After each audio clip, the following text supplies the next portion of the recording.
부와 행운을 끌어당기는 힘. The Having. 이서윤, 홍주연 지음. 수호 서재. 프롤로그. 과연 나도 부자가 될 수 있을까? 그녀는 사람들을 부와 행운의 길로 인도해주는 운명이다. 신문에서 읽은 그 한 구절이 머릿속을 떠나지 않았다. 나는 창밖으로 눈을 돌렸다. 비행기 날개 아래로 이름 모를 산맥들이 끝도 없이 펼쳐졌다. 나는 행운의 여신이라 불리는 한 여성을 만나기 위해 유럽으로 가는 길이었다. 그곳에서 만나게 될 사람, 그녀는 많은 이에게 행운을 가져다 주는 사람으로 알려졌다. 이름은 이서윤. 마음가짐의 대가, 통찰력의 여왕, 비저너리 인치프, 데너리스 타가리엔. 모두 그녀에게 붙은 별칭이었다. 매혹적이고 신비로운 분위기의 동양 여성인 서윤을 향해 서양인들은 구루라는 칭호를 붙여 부르곤 했다.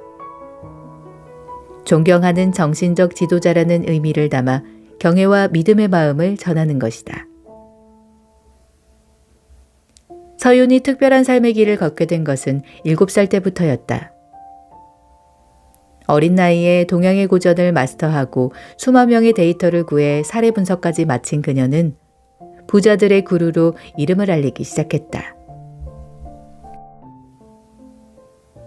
20대에는 서양의 고전을 흡수하며 통찰의 폭을 넓혀갔으며 미국, 유럽 등지를 찾아가 그곳의 스승들과 지혜를 나누었다.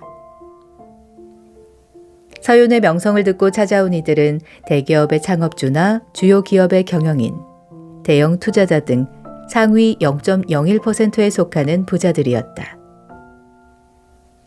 그들 사이에 그녀의 이름은 귀하고 비밀스러운 정보였다. 그들은 서윤에게 자문을 구한 뒤 일생일대의 기회를 잡거나 최고의 자리에 오르는 등 인생의 퀀텀 점프를 이루어냈다. 신문기사에 따르면 서윤의 운명을 가장 처음 알아본 사람은 그녀의 할머니였다. 중국인들을 상대로 포목사업을 하던 할머니는 사주와 관상을 보는 일에 능했다. 중국 상인들은 거래에 앞서 상대의 사주를 보는 관례가 있었고 그렇게 익힌 운명학으로 손주들의 운을 살펴보던 중 할머니는 깜짝 놀라지 않을 수 없었다. 어린 손녀 서윤이 매우 특별한 운명을 타고난 아이였기 때문이다. 기사에 따르면 할머니는 그때 이렇게 말했다고 한다. 이 아이는 내가 운을 다루는 공부를 시키겠다. 이 공부를 하면 사람들에게 큰 도움을 줄 수 있을 것이다.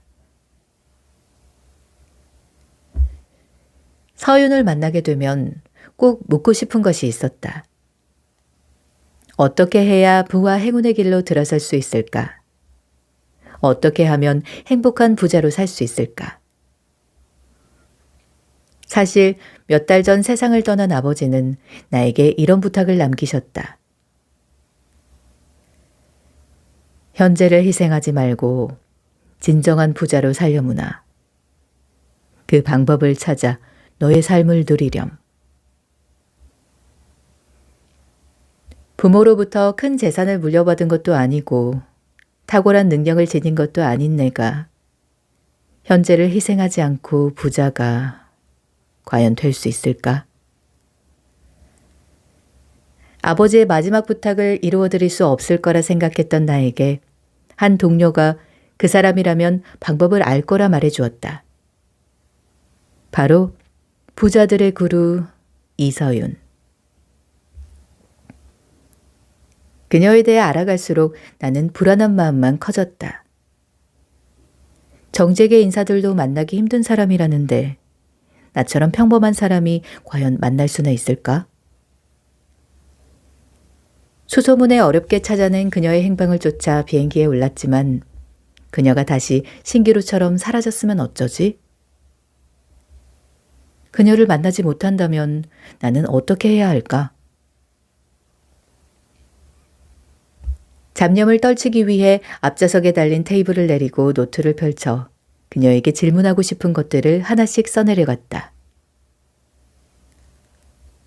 부자가 되는 방법은 무엇일까?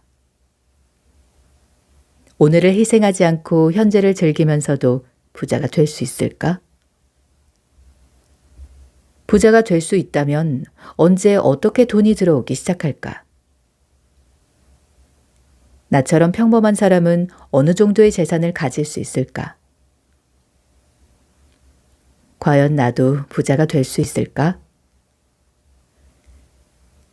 직선적인 질문들을 적으며 노트에 집중하고 있는 사이 비행기가 서서히 고도를 낮추기 시작했다. 순간 본능적인 예감이 들었다. 그녀를 만나고 나면 지금과는 다른 삶이 펼쳐질 것 같아.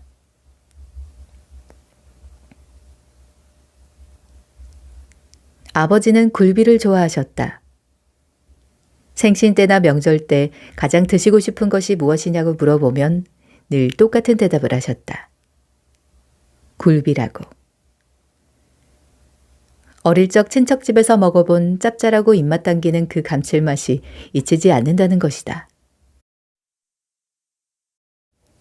말씀하실 때마다 그 맛이 또 생각나시는지 입맛을 쩝쩝 다시고는 굴비를 천장에 달아놓고 바라보기만 했던 자린고비 이야기를 덧붙이시곤 했다. 그렇게 아끼고 절약해야 한다. 아버지에게 자린고비 이야기는 여전히 절약의 미덕, 그 대명사였다. 이제 그런 이야기는 웃음의 소재일 뿐이라고 말하고 싶었지만 실제로 아버지는 평생 1,000원 한 장 허투루 쓰지 않으셨기에 차마 토를 달 수 없었다. 굴비를 마음껏 사드셔도 될 돈이 생긴 이후에도 아버지는 스스로 한 번도 굴비를 사지 않으셨다. 아버지가 유년 시절을 보냈던 1950년대는 온 나라가 찢어지게 가난하던 시기였다. 뾰족한 생계수단이 없었던 아버지의 가족은 매일 배를 고르며 끼니를 걱정해야 했다. 징집을 피해 숨어있던 할아버지를 대신해 밖에 나가 음식을 찾는 일은 아버지와 몇 살 더 많은 큰아버지의 몫이었다. 먹을 것을 구하기 위해 어린 형제는 개미처럼 바지런히 돌아다녔다. 밤이 되면 고양이처럼 살금살금 기어나가 곡식 나다를 주워왔다. 낮에는 몸집보다 큰 가방을 둘러매고 길거리에서 아이스크림을 팔았다. 쌀겨로 만든 희멀건 죽은 먹어도 허기가 졌다. 아이들이 파는 아이스크림은 팔리는 날보다 팔리지 않는 날이 더 많았다. 녹아버린 아이스크림을 짊어지고 집으로 터덜터덜 걸어가는 날이면 아버지의 눈에서는 눈물부터 나왔다고 한다. 저녁을 굶어야 한다는 사실이 너무나 두려웠기 때문이었다. 돈에 대해 공포와 불안을 느끼게 된 것도 그때부터였다. 어린 아버지에게 가난이란 배고픔과 두려움, 그리고 잠재적인 죽음을 의미했다. 세월이 흘러 끼니를 걱정하지 않은 시절을 맞이하게 된 이후에도 아버지는 입버릇처럼 말씀하곤 했다. 다시 한번 그때처럼 가난해지느니 차라리 죽어버리겠다고. 고통스러운 배고픔의 기억 때문인지 아버지는 평생 허리띠를 졸라매고 살았다. 퇴직 후 충분히 먹고 살 만큼의 돈을 마련한 뒤에도 그 습관은 변하지 않았다. 언제라도 가진 것을 다 잃고 무일푼이 될 수도 있다. 돈은 쓰라고 있는 것이 아니다. 저축하라고 있는 것이지. 이 말을 기도문처럼 읊으며 늘 수도승 같은 생활을 하셨다. 세수하고 난 물은 양동이에 모았다가 변기 물 내릴 때 썼다. 옷을 사입는 일은 손에 꼽을 정도였다. 싸구려 벽돌색 잠바 하나로 10년도 넘게 겨울을 났으니 더 말해 무엇하랴. 사실 아버지가 그 옷을 가장 많이 입은 장소는 집이었다. 난방비를 아끼기 위해 그 낡아빠진 잠바로 추위를 견뎌냈기 때문이다. 절약이 몸에 배다 보니 돈이 드는 일은 일절 하지 않으셨다. 아침에는 맨손 체조 후 혼자 바둑을 두셨다. 점심은 집 근처 복지관에서 해결했고 오후에는 강변을 산책하셨다. 외출했다 집에 돌아올 때는 빈손으로 오는 법이 없었다. 재활용 수거함이나 이사간 집들을 기웃거려 버려진 옷이나 신발, 가전제품 등을 주워왔다. 그렇게 모인 잡동사니는 방 하나를 가득 채웠고 고물상 같은 그 방은 아버지에게 보물상자가 되었다. 그렇게 평화로운 생활을 보내던 아버지에게 그날은 예고 없이 찾아왔다. 몸무게가 갑자기 줄어서 병원을 찾았다가 청천벽력 같은 말을 들은 것이다. 췌장암입니다. 벌써 많이 진행되었네요. 수술은 힘들겠습니다. 아버지가 암이라니 믿기지가 않았다. 어떻게 해야 하지? 무엇 할 수 있을까? 머릿속이 뒤엉키는 와중에 굴비가 떠올랐다.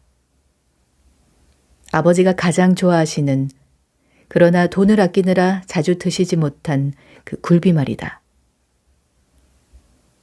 당장 백화점으로 달려가 진열된 상품 중 가장 좋은 것을 골랐다. 10마리에 30만 원. 나는 앞으로 이걸 몇 번이나 더 보낼 수 있을까? 하지만 그것은 내가 보낸 마지막 굴비였다.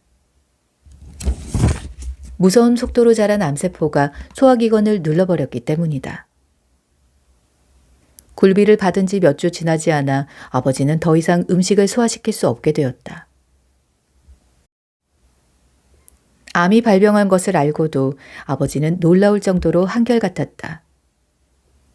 아끼고 절약해야 한다는 그 오랜 믿음을 고수한 것이다. 여전히 쓰고 난 새순물은 양동이에 모았고 가장 싼 사진관을 찾아 영정사진을 찍었다. 무엇보다 고집을 부리신 건 안병동에 입원했을 때 6인실에 머무르겠다는 것이었다. 입원비가 하루 10,000원 정도인 그곳에서 아버지는 가족과 편하게 이야기를 나누지도 못했고 TV 채널을 마음대로 고르지도 못했다. 자식 생각도 해달라고 아버지에게 화도 내보고 설득도 해보았지만 아버지에게는 다 쓸데없는 돈 낭비일 뿐이었다.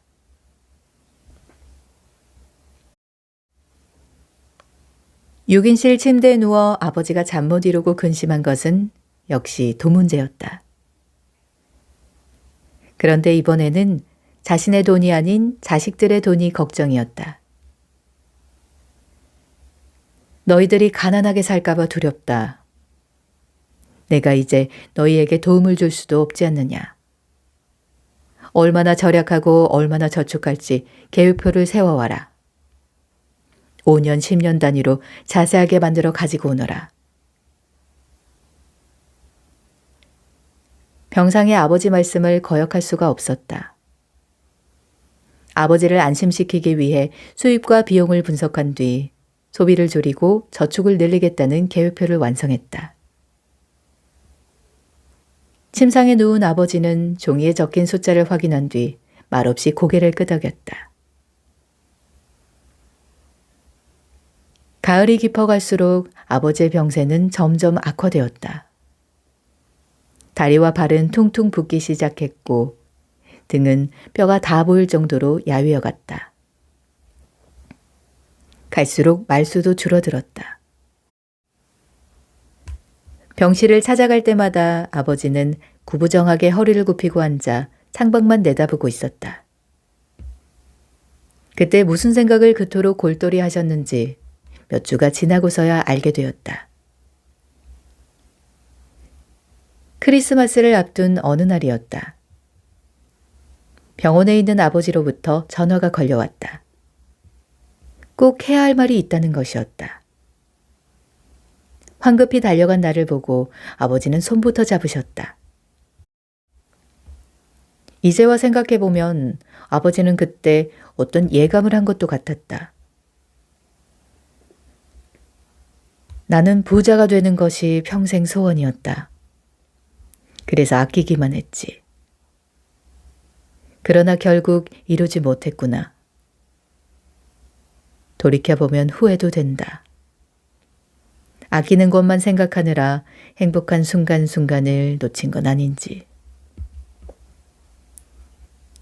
그동안 너에게 절약하라고 했던 말을 이제 모두 거두고 싶구나. 현재를 희생하지 말고 진정한 부자로 살려무나. 그 방법을 찾아 너의 삶을 누리렴. 뭐라고 답해야 할지 몰라 나는 그 자리에서 고개만 끄덕였다. 하지만 며칠 후 점점 의식이 희미해져가는 아버지 옆에서 나는 본능적으로 느낄 수 있었다. 이제 시간이 얼마 남지 않았다는 것을. 나는 아버지의 손을 붙잡고 온 마음을 담아서 말했다. 아빠, 걱정하지 마세요. 아버지가 말씀하신 대로 제 삶을 누리는 행복한 부자로 살게요. 그 방법을 꼭 찾을게요. 맹세해요. 초점 없이 천장을 바라보는 아버지의 눈에 눈물이 차올랐다. 그리고 할 일을 마쳤다는 듯 아버지는 그날 밤 돌아가셨다. 장례를 치르고 부모님 집에서 유품을 정리하는데 냉동실 구석에서 굴비 5마리가 우르르 쏟아져 나왔다. 꽁꽁 얼어붙은 그 생선을 보는 순간 그동안 참았던 눈물이 왈칵 터져 나왔다. 그토록 좋아하던 굴비를 10마리도 다 드시지 못하다니. 아버지는 누구를 위해, 무엇을 위해 평생 참기만 하신 걸까? 그리고 어떤 생각으로 나에게 진정한 부자가 되는 방법을 찾으라고 하신 걸까? 한참을 울다가 눈물을 훔치며 나는 굳게 결심했다. 나는 아버지처럼 현재를 희생하며 살지 않겠어. 아버지 부탁대로 지금 이 순간을 누리며 행복을 놓치지 않는 부자로 살겠어. 그런 삶을 살기 위해 진정한 부자가 되는 방법을 반드시 찾아내고야 말겠어.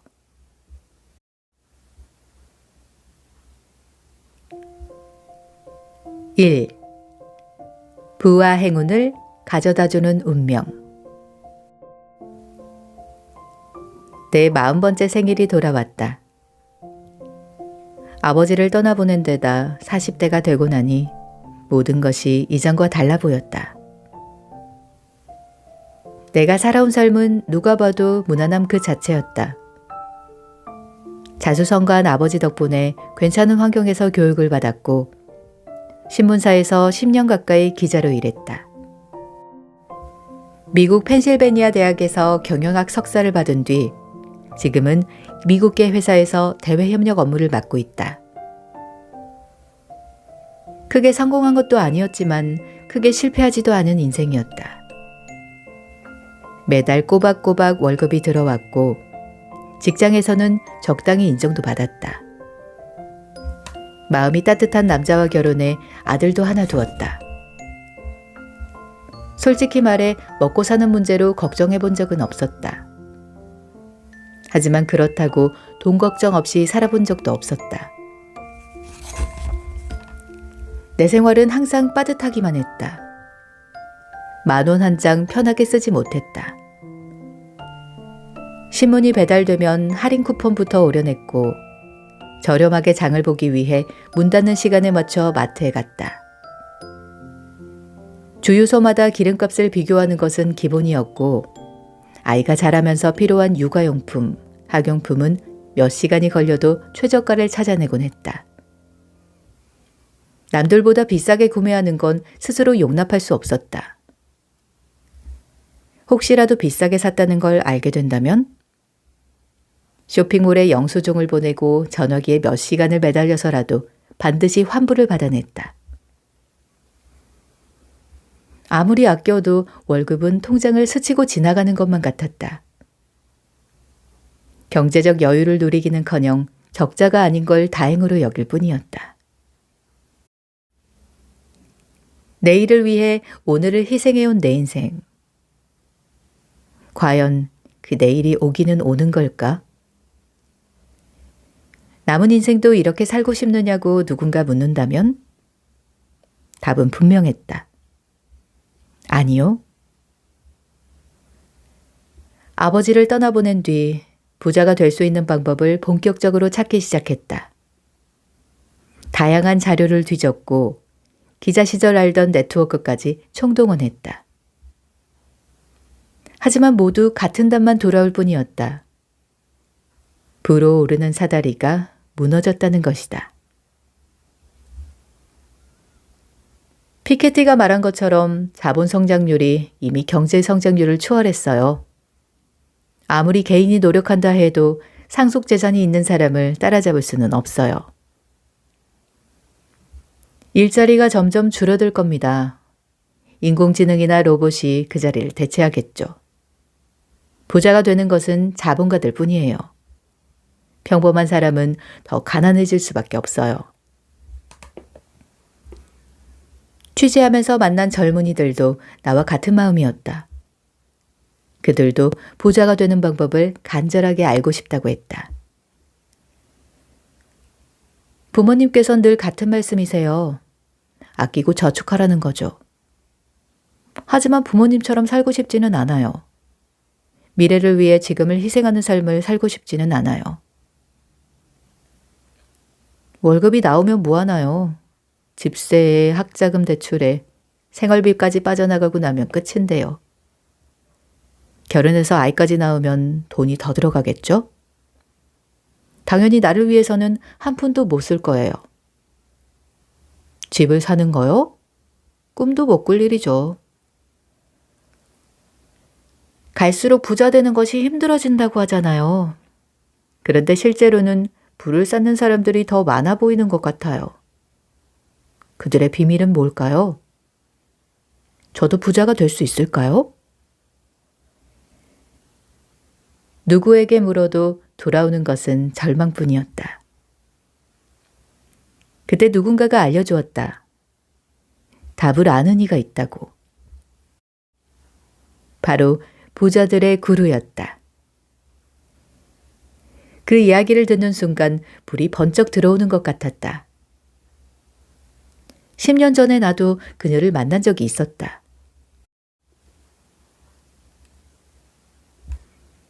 당시 나는 한 신문사에서 주말팀 기자로 일하고 있었다.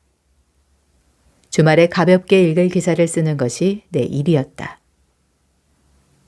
다른 기자들과 함께 와인 모임에 갔을 때 흥미로운 이야기 하나를 들었다. 부자들의 구루가 있다는 것이다.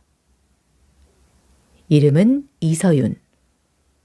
대단한 부자들이 추종한다는 그녀는 명문대를 졸업한 20대 여성이었다. 그녀에 대한 이야기는 들을수록 놀랍기만 했다. 부와 행운을 주는 운명으로 할머니에게 낙점된 뒤 사주를 배우기 시작한 것이 7살. 이후 동서양에 전해지는 고전을 스스로 깨우치며 수만 건에 달하는 사례를 직접 분석했다고 한다. 그녀와 이야기를 나눈 세계적인 기업가들도 감탄을 금치 못했다고 한다. 어디에서도 보지 못한 통찰력이라고 하면서. 엄청 재밌는 이야기네. 어떤 분인지 더 듣고 싶은데? 내가 깊은 관심을 보이자 동료는 와인을 한 모금 더 마시고는 말을 이어갔다. 가장 흥미로운 부분이 뭔지 알아?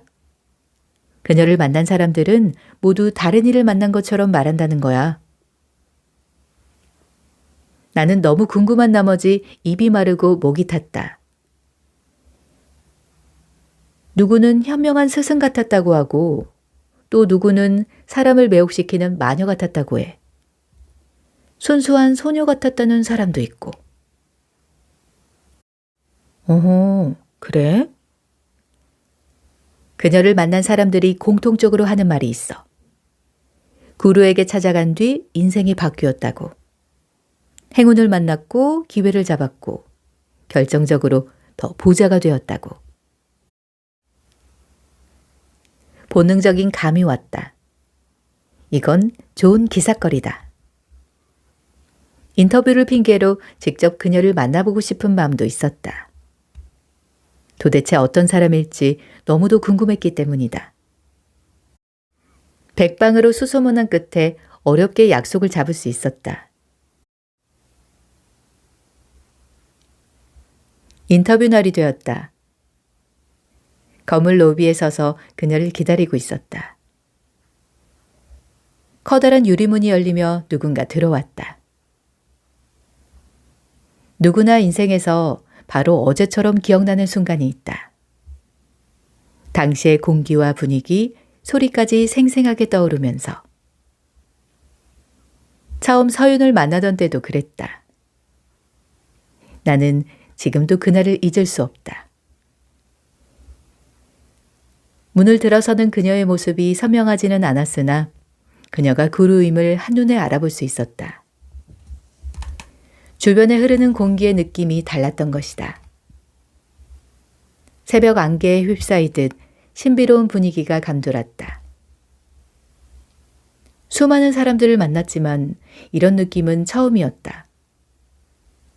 잔뜩 긴장한 나는 얼어붙은 듯 서 있었다.